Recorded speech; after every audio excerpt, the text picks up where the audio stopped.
All right, guys, welcome to the Appliance Alliance podcast, episode number 4. I am Zach Kreider, your host with the most equipment. And alongside of me today as co-host, I have the man with the plan. He needs no introduction. I still give him one every week. His name is TK Cousins. What's going on, everybody? Excited about this week's episode, and just can't wait to get it. I'm going to say it to everybody. This is someone that I have the utmost respect for. I've been friends with this guy on Facebook for a while, and just you can see his heart, and you can see he's a good dude, and I'm looking forward to this interview. So without further ado, why don't you introduce us to our next guest? All right. So this week we have Justin. It is Gandy, right? That is correct. All right. Justin Gandy. And Justin, why don't you start off, just tell us a little about yourself, where you're from, don't get too personal, but let us know a little bit about yourself and who you are and where you're from and all that good stuff. Yeah. So my name's Justin Gandy. I actually own Appliance 911 here in Kansas City. I'm originally from Chicagoland area, grew up there most of my life. Moved to Kansas City, it would be 2000, 2001 time frame. Been doing this a little over 20 years. Little unique thing about myself, I actually have cerebral palsy on my left side. So I basically had to learn how to do this virtually one-handed. When my dad was teaching me, at age 15, 16 years old, there came a point where he said, son, maybe this isn't for you. And it really motivated me to not only be a certified tech, but honestly, within 4 years, I was helping him run his company. So, that's a little bit about myself. Big Bears and Cubs fan. So, Go Cubs. Go Cubs. Absolutely. So how many technicians do you have with you? Is it just you, or are you multi-truck? So we have 7 in trucks right now, with number 8 in training and getting ready to hire the next one to train, because the number 8 is about to go on his own here pretty shortly. That's awesome, man. That's really that's inspirational, man. Like that's where I want to be at, to be perfectly honest with you. So you just in what would you say your service area is? How far away from your shop or your office do you go? So we service we're based in Olathe, Kansas, on the Kansas side. We service the entire KC Metro. I want to say it's probably a 45 mile radius, give or take a little bit. We go east of the city about 15 miles and west of downtown Kansas City about 25 miles. Okay. And are all your technicians full-line technicians? They work on everything?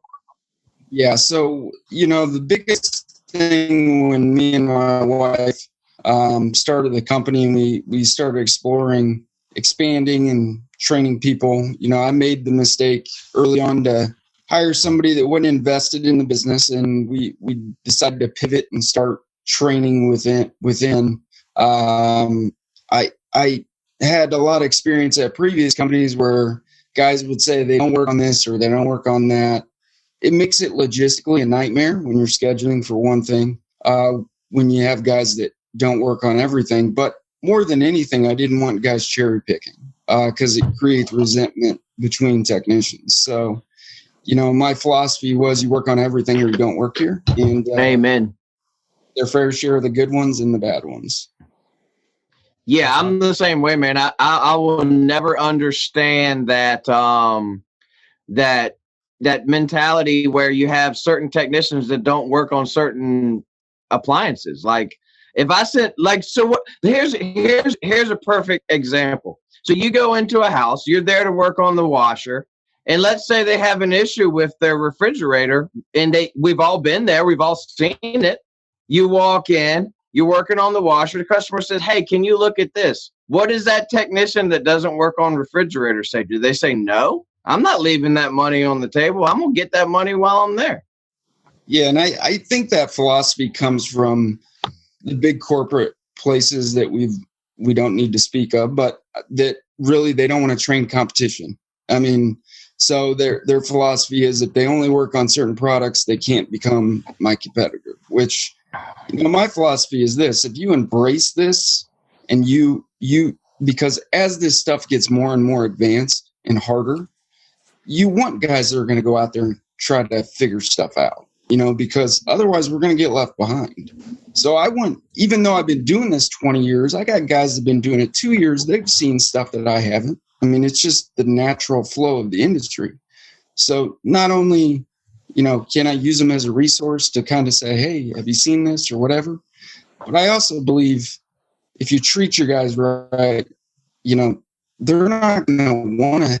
99% of people that are in this, they don't want to deal with the office, the IRS, all the things that come along with it. Because let's be honest, guys, we're married to it. 100%. So what's your process, man? When I started out, we had 4 guys, and we had some guys that were I inherited, unfortunately, and we're definitely not invested. They were kind of out for themselves and out for the quick buck, and they're out there pissing customers off in our area.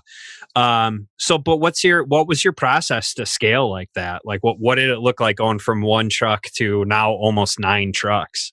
Sure. So I get asked this all the time, and really one of the biggest things that we tried to do early on is realize that we're going to have inexperienced techs or limited experience out there.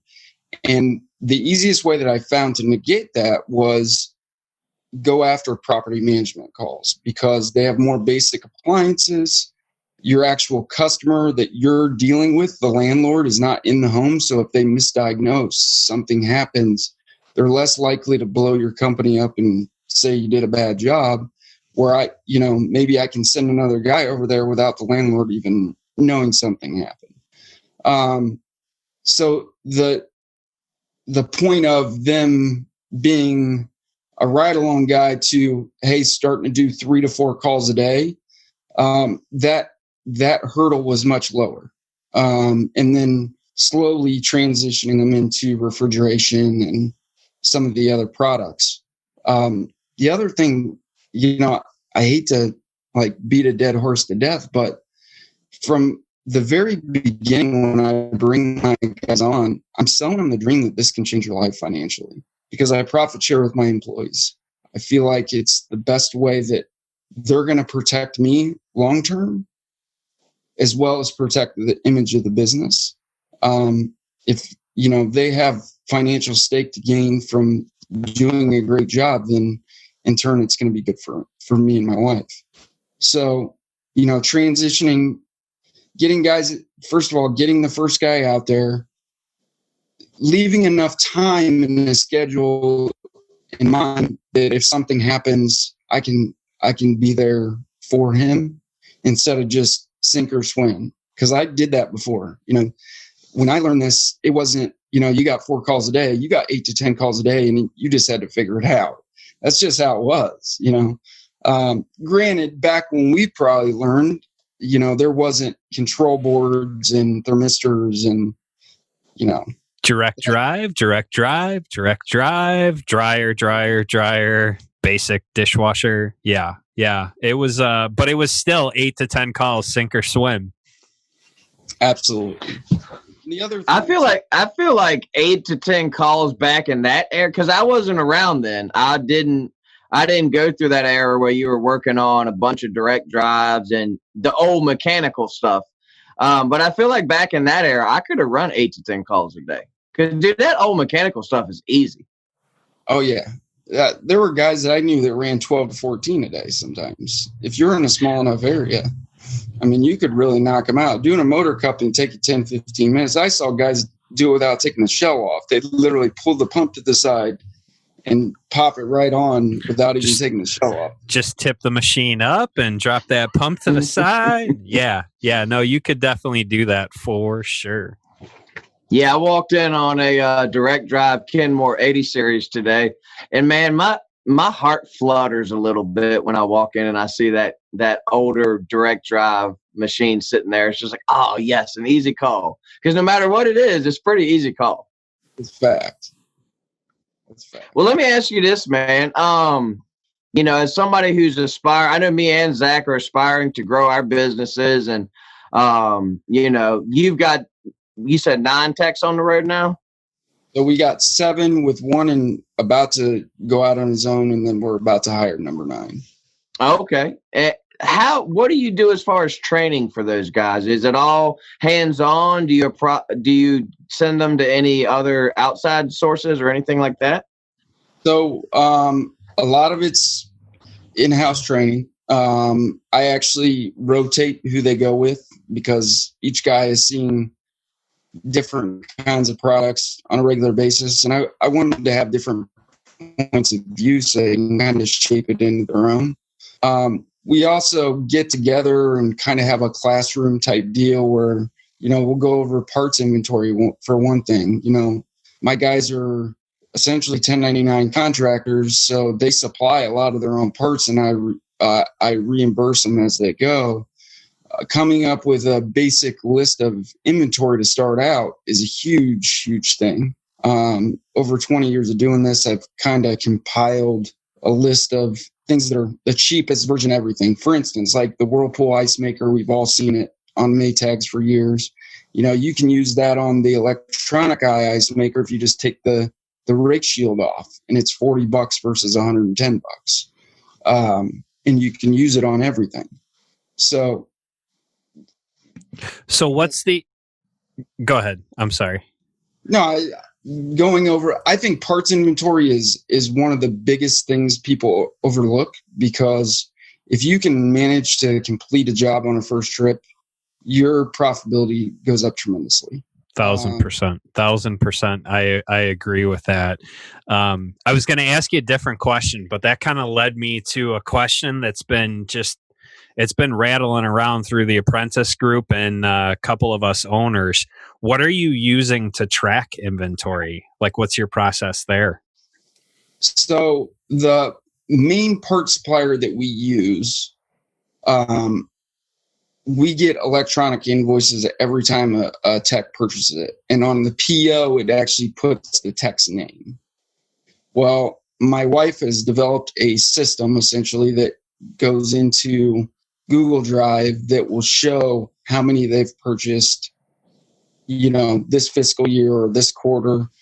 And we kind of track to make sure, first of all, they're not using the most expensive version of whatever part could work or is applicable. And then to figure out, hey, maybe you need to be buying 5 of these Samsung heaters or whatever. Basically, it's like a spreadsheet type system that she's got down where it uploads the invoice and it actually will separate the part numbers. It literally pulls it into the program and separates it so it knows this is the part number, this is the price. So I'm gonna put you on the spot here, because that is like the most amazing thing I've ever heard, and I see TK in the background nodding. So one of the things that we want to do is, as this podcast grows and we gain supporters, people on either Patreon or supporting the link directly, we want to have special content for them.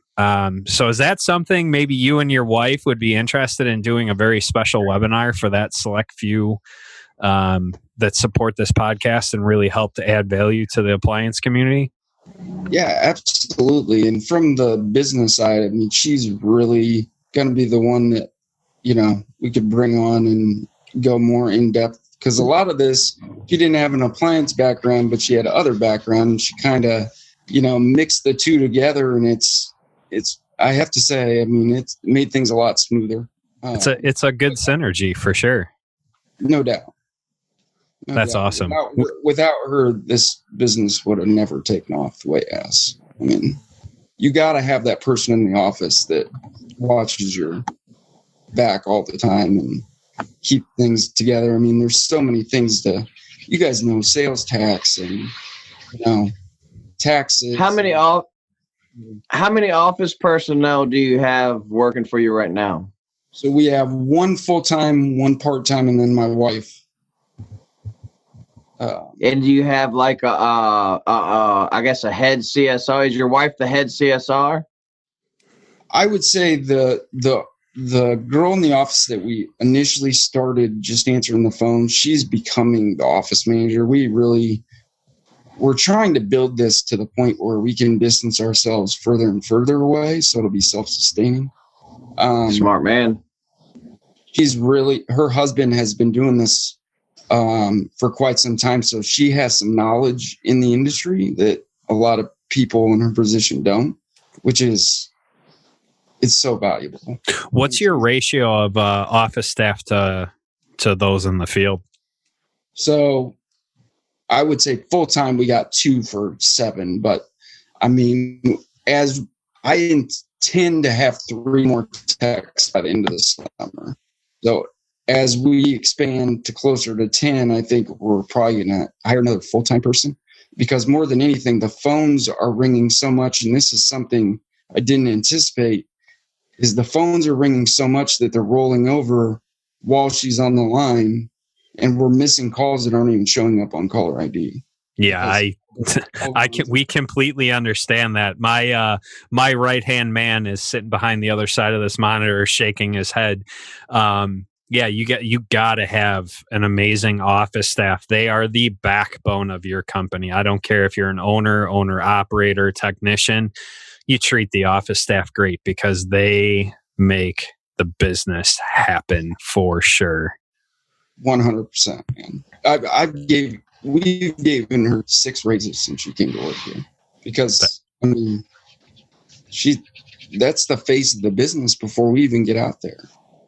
And I think from the experience I've had with you on Facebook and just following you and kind of just watching how you operate, you're all about taking care of your employees. And I think that's something that is commendable and something that should be brought up. Can you speak on that for a minute? Just about the importance of taking care of the people that you work for and how important that is to you and why you do it? Well, I'll say this so I did this for roughly 15 years, and then I took a break and I actually got into investment banking. I was working with military veterans doing wealth management stuff, mortgages, you name it, debt consolidation, and working for a big corporate entity like a bank like that, a major, huge bank. You start to realize that the ones that are really successful are the ones that understand their employees are everything.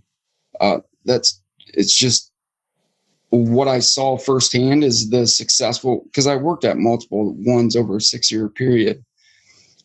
And I really think, this is more than just about making money. It's, just as me as a person, I think we have a duty to try to change lives if we can. I mean, being in the position that I've been blessed with, part of it is luck, man. For instance, the commercial that it was shot, that was 3 months after I was in business. A friend of mine, hooked me up with this girl who was on TV, and she did a commercial.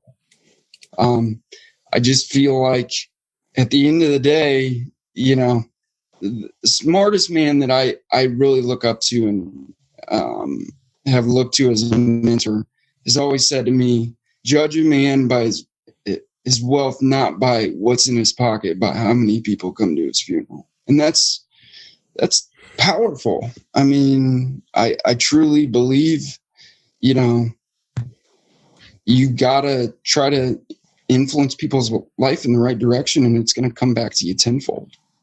We got a bromance going now, man. You, holy crap.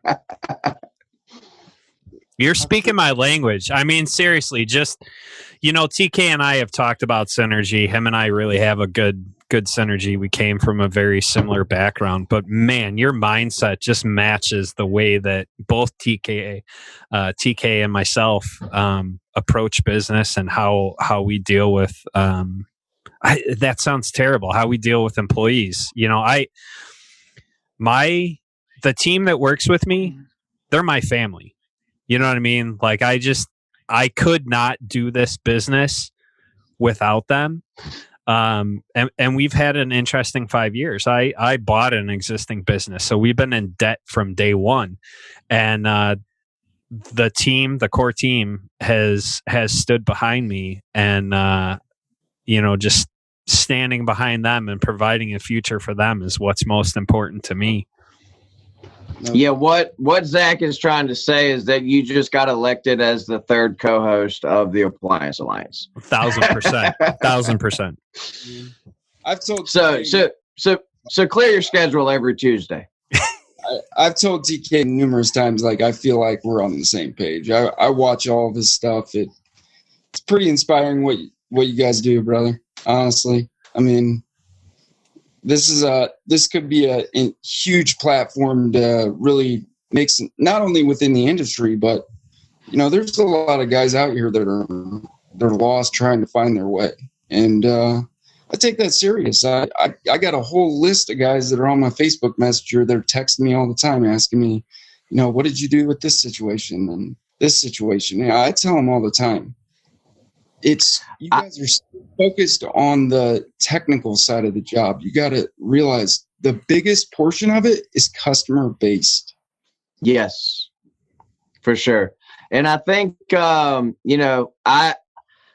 one of those people where, like, I'm learning as I go, and I'm still trying to, perfect the craft and but I'm one of those people that, like, as I learn, I want to teach others. And I feel like from what I've seen from you, and definitely Zach as well, is you're one of those people that wants to, help other people to continue to progress in their craft.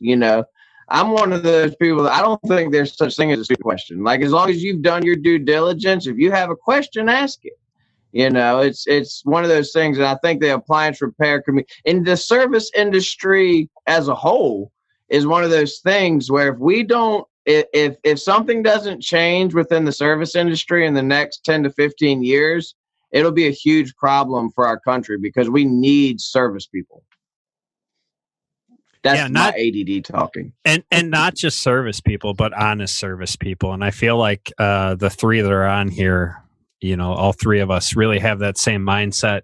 And we're hoping to grow other technicians, other business owners in that same kind of mindset. And yeah, man, he's sitting here, so he's going to hear about this for the first time. But when we finish this podcast trailer up, this video recording trailer up, I'm coming on down there to visit you, and we're going to shoot a commercial for you, my friend. Yeah, I'm down with that. I will meet you there, sir. I just saw your commercial you posted on Facebook. Those looked great, man. You had some football guy on there, right? Yeah, that's Trent Green. He's actually the NFL analyst on CBS. He was Chiefs quarterback here in Kansas City for a number of years. Great guy, very humble. I actually met him by chance on a service call. On a Saturday, he was watching March Madness and, just basically opened up and told him my life story and where I was heading and what I'm about. And an hour later, he was agreed to shoot a commercial in his house for me. Well, find me and Zach a really nice hotel near you, and we're coming to visit, bud. That sounds great, man. I'm bringing the video podcast trailer. We're gonna do a live podcast, and we're gonna shoot a full on commercial for your company, because, man, I just like you, and I love the synergy that's here. We could talk for hours, but, man, I want to have you back, and I I don't want to give everyone everything right now because I just feel like there's a ton of good content in that head of yours, and I feel like we need to have you back on. So with your better half. Yeah, exactly. So I'm going to ask you one final question, and this is the most important question of the podcast. If you could give one bit of advice to a new guy, to a veteran, to whatever, doesn't matter, one piece of advice in this industry, what would it be? What is your biggest piece of advice? I would probably direct this to, because a lot of the guys that I speak to on this Facebook group are newer business owners, and they're trying to find their, get their feet wet and build a foundation under them. I would say, focus on what everybody else isn't doing. For instance, I was just talking to a guy about how I went door to door with a complete folder of stuff about my business with business cards to each property manager. And it just showed them that, hey, I took the time to do this. We were organized. We have our stuff together. So this is what you're going to deal with when it comes to billing, scheduling calls, and it makes all the difference in the world. So, everybody does Google AdWords and everybody does the mainstream things. You really want to focus on thinking outside the box and find your niche and kill it. I mean, find out what works and just dominate it. That'd probably be my biggest key to advice. The other thing is never stop learning. Just because something comes out that is really tough, honestly, I look at it as an opportunity, because if there's only a few guys in town doing it, if I figure this out, I've cornered the market. LG compressors were a huge thing when they first came out. Everybody was like, I'm not touching them. I'm not doing this and that. It's like, okay, well, now they own 30% of the market share. LG's dominating in appliances. So you're either going to learn it or you're going to get phased out of the business. Yep. You're exactly right, man. You're exactly right. So if you miss that, find your niche and love on people. I mean, that's what I took away from that. Like, you went out, you were shaking hands, you were giving stuff to people, face-to-face contact. And you set yourself apart from all your competition. Yeah. I mean, I don't know that I like that, because honestly, there's enough work for all of us, but you set yourself apart as a company that's different than everyone else. And man, that's awesome. And you have that same mindset that I have, which is never stop learning. Like, just never stop learning. And I love that. I love that. So guys, that was an awesome episode. What a monster. I have a ton of respect for you, man. I really appreciate you taking the time to come on and talk to us. And we are definitely going to have you and your wife back on this podcast. So guys, this is Zach Kreider, host, with TK Cousins, our co-host. And we are signing off for our episode number 4. As always, like, comment, subscribe, share the heck out of this. If you really want to, we have the links for supporting it in the audio. And we're working on getting a Patreon going on the YouTube side of things. And so we'll have some special content that's coming for you guys. Man, that inventory thing, that's huge. That is a game changer for your business, especially if you're running multiple trucks. So we're supporting, and your support goes to growing this podcast and bringing on other amazing guests and doing other amazing things to help grow the industry. So we just, as always, thank you guys. And TK, any final words? I just want to thank Justin for coming on, man. And I want to say that I don't know why, but I thought you were a little bit older than you were. Like, when you said you were, my age, I thought you were in your mid-40s for some reason. But, man, you are an inspiration, and it was definitely a pleasure sitting down and chatting with you. And I just look forward to networking with you in the future. And God bless you, man. Definitely. The feelings mutual, guys. I look forward to coming back on and helping you grow this Appliance Alliance. I think it's an incredible thing you're doing. I think it's really going to help a lot of guys out in the field and beyond that. So we appreciate thank you for coming on. It's guests like you that make this possible. So again, signing off for Appliance Alliance, episode 4.